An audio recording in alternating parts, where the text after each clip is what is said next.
Nagsorry na si Leyte 4th District Representative Richard Gomez kaugnay sa kanyang online post na nambatikos ang nagpakita ng pribadong impormasyon ng ilang miyembro ng media. I understand that the media endeavored to get my side of the story. I acknowledge your efforts.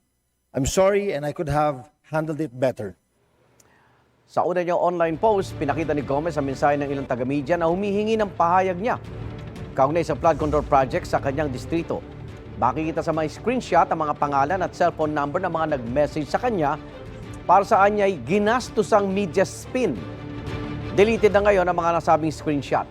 Ayon sa College Editors Guild of the Philippines, tama lang ang ginawang pagsusori ni Gomez, pero hindi raw ibig sabihin nito na absuelto na siya sa data breach. Una na sinabi ni Deputy Speaker Representative Ronaldo Puno na pwedeng imbestigahan ng House Ethics Committee si Gomez dahil sa kanyang post.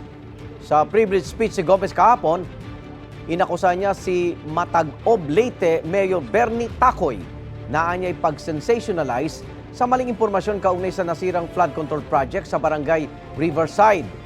Hindi niya totoo ang sinabi ni Tacoy na walang koordinasyon ng DPWH sa lokal na pamahalaan kaugnay ng proyekto.